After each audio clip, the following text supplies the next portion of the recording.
Bonjour à tous, c'est Thomas, Outsetter sur Clash of Clans. Alors comme promis, on se retrouve pour la vidéo sur la guerre de clans qui vient de se terminer, donc qui s'est soldée au final par une victoire. Donc 37-35, avec un pourcentage assez serré. Donc on se retrouve, je vais vous montrer aujourd'hui quelques petites attaques, donc des perfs, notamment un de Ares, un de Sid. On peut voir qu'il a fait deux perfs sur cette GDC, donc il est fouté franchement assez chaud. Un perf de Zorg, et enfin un de Indanet ou David. Allez, sur ce, bonne vidéo. On commence avec la première attaque, celle d'Ares. Hop. Alors on voit que la compo c'est du Yechibu. Donc il commence par poser son ED. Donc pour faire le clean d'un côté du village. Donc on voit que le ED il fait quand même un gros taf pour le funnel. Donc il va aller prendre les deux TDA. Ensuite il va envoyer sa reine avec les guéris pour faire son AQH. Au nord il a déposé sa caserne, un PK pour faire pareil du clean avant de tout envoyer en masse au milieu sur l'arène pour rentrer bien au centre du village. Donc on voit que pour l'instant tout se passe bien. La reine ennemie va tomber. Le ED a fait un gros travail. Pareil, de l'autre côté, ça a fait un gros boulot. Donc là, il envoie tout au centre. Et là, on voit déjà qu'il a pris une kata, la reine. L'HDV va tomber incessamment sous peu. Là, il va utiliser sa capa du Warden pour protéger les troupes de la bombe de l'HDV. Donc, il met son saut. Là, on voit qu'il reste pas grand-chose. Il gèle une kata. Il envoie sa championne pour déblayer les côtés. Il va aller prendre la championne ennemie assez rapidement. On voit que de l'autre côté, il y a le CDC ennemi qui est sorti avec un molosse et une sorcière. Donc il va garder pour l'instant son poison. La deuxième kata est tombée. Il y a sa reine qui va aller taper le molosse. Il a posé son poison. Donc tous les petits bébés molosses vont se faire descendre par toutes les troupes qui restent. On voit que ça risque d'être short au niveau timing vu qu'il y a les boulistes qui tapent un mur de l'autre côté. Mais bon, il reste encore le pouvoir de la reine, la championne qui va aller chercher les deux bâtiments défensifs qui restent de ce côté-là. De l'autre côté, on voit qu'il commence à gratter. Et là, on se dit que ça risque d'être juste. Mais au final, vous allez voir, on va accélérer en x2 pour la fin de l'attaque. Ça va quand même passer assez largement. La reine, elle va aller chercher le roi, les deux défenses qui restent. Et puis après, on va accélérer. Et vous voyez que ça fait un perf. C'est juste au niveau timing, mais ça perf quand même largement. Voilà. Allez, on accélère en x4. Donc très belle attaque d'Ares, qui fait un beau perf en GDC. Il était 5, en face c'était le numéro 7. On trouve ensuite avec l'attaque de Sid. Donc vous allez voir sur un village assez particulier qu'on voit quand même assez souvent, où il y a deux grands couloirs au milieu. Donc au niveau de la compo, il nous utilise du PK Super Soso avec un Warden Walk au départ. Donc du coup, il commence par poser son Warden Walk avec un bébé drag pour clean le côté. De l'autre côté, il nous met un golem de glace avec le roi et la caserne. Donc pour faire le funnel. Ensuite, il va nous envoyer ses PK. Donc pour bien que les PK rentrent dans le village. Ensuite, les Super Soso et les sorcières. Donc il renvoie un ballon pour déminer pour les guérisseuses. Donc il rage, il envoie le saut, il va envoyer son poison pour le château. On voit que c'est un château pas très compliqué avec deux sorcières. Donc une fois que c'est rentré dans le village, entre guillemets, vous mettez le poison, ça y va tout seul. Donc il a envoyé sa championne honneur, l'HDV va tomber.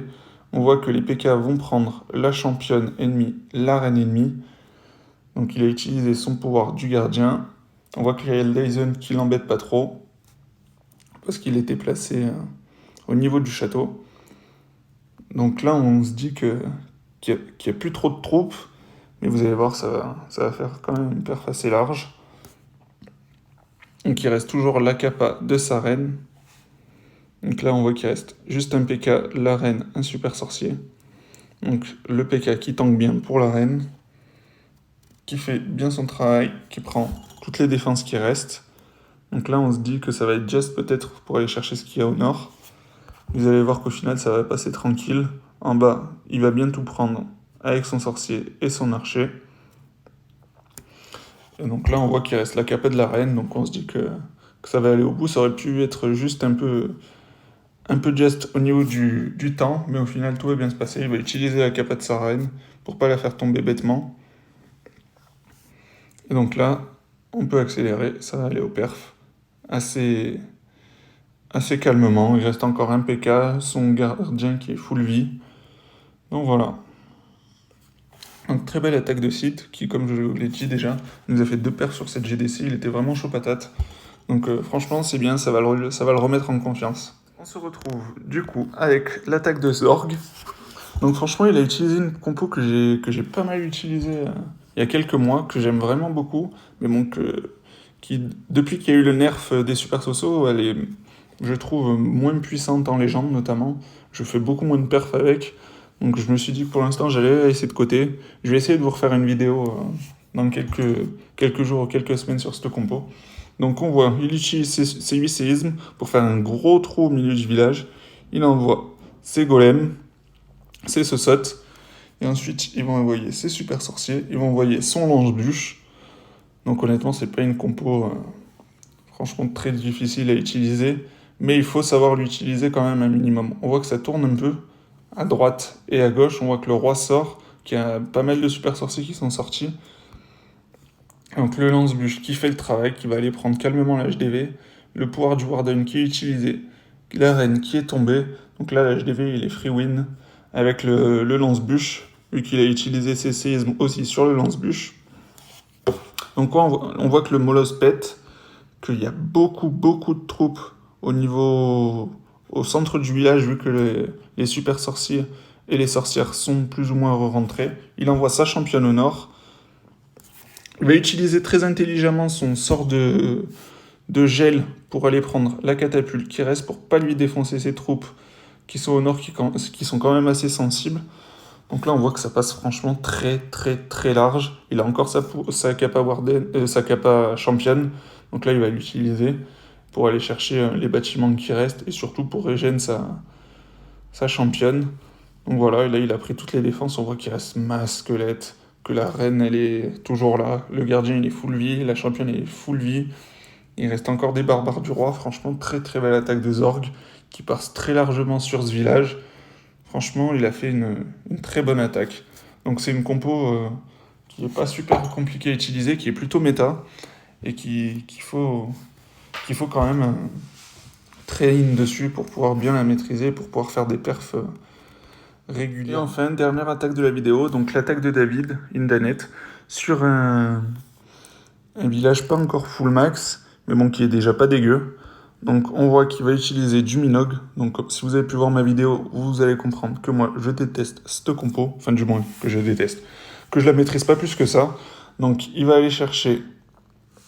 Enfin du moins il va aller voir s'il y a des pièges. Il va ensuite déminer avec ses super gobelins pour aller chercher les 2 réserves qui pouvaient l'embêter. Donc on voit qu'il envoie sa reine avec un AQH pour faire sortir l'HDV. Il va aller utiliser une chasseuse de tête pour les héros. On voit qu'elle tombe directement à cause du Dyson. Donc ensuite, il va utiliser son poisson pour détruire le CDC où il y avait 3 sorcières. Donc honnêtement, les sorcières vont se faire défoncer. Et les squelettes aussi. Avec le sort de poison. Donc il va aller chercher le roi tranquillement. Il va aller chercher l'HDV tranquillement. Franchement, grosse P1 avec sa reine, qui va lui permettre de prendre quand même pas mal d'objectifs déjà en début d'attaque. Donc il prend l'HDV, il va aller chercher une kata aussi. Donc franchement, gros AQH de la part de David. Il va ensuite aller encore ouvrir avec un super sapeur. Il va aller aussi chercher la championne ennemie. Donc pareil, très intéressant de sa part. Il va aller chercher la 2e kata. On voit qu'il pose sa caserne au sud. Donc il va aller faire son funnel de ce côté-là pour qu'ensuite son Minog rentre dans l'entièreté du village. Il envoie son roi. Donc, et puis maintenant il envoie son Minog. Franchement, il reste juste l'aigle qui peut encore l'embêter. Il envoie son gardien, ses cochons, c'est parti. Donc l'attaque, franchement, vous allez voir, elle va passer vraiment très large. Franchement, il est très bon avec cette composition Indanet. Vous allez voir que l'attaque va être très très large. Sa reine, elle est toujours en vie, son roi, il est toujours en vie. Donc là, il utilise ses sorts de soin, pardon, assez intelligemment pour pas perdre trop de troupes en route. Là, il utilise son gel pour l'aigle, pour pas que l'aigle lui fasse trop mal. Donc là, on voit qu'il lui reste beaucoup de troupes, que le village, il y a pratiquement plus rien concrètement. Il lui reste tous ses cochons, il reste beaucoup de mineurs, il reste la capa de la championne, il lui reste encore un sort de gel. Franchement, on va pas voir que cette attaque, elle passe très large. Il maîtrise très bien la compo et franchement, ça se voit. Donc gros GG à toi, David. Franchement, très très belle attaque. Il troll un peu, même avec son sort de gel qu'il n'avait pas besoin de poser. Franchement, on voit qu'il reste masse troupe, qu'il a complètement défoncé le village. Honnêtement, ça m'étonne pas. Il est vraiment très bon avec cette compo, donc GG à toi, David. Grosse, très belle attaque. Sur ce, et après ces 4 très belles attaques que je viens de vous montrer, j'espère que la vidéo vous aura plu. Alors, on va se retrouver d'ici quelques jours. Je ne sais pas encore pour quel type de vidéo. Je pense que je vais vous montrer des perfs qui ont été faits par les copains en attaque multijoueur. J'espère que la vidéo vous aura plu. N'hésitez pas à liker, commenter, partager, me dire ce que vous voulez en commentaire, ce que vous voulez que je fasse comme vidéo pour la prochaine fois. Je vous ferai, dès que je me serai amélioré, une vidéo 2 concernant le Minogue. J'espère que je vais m'améliorer un peu quand même. Sur ce, à bientôt les amis.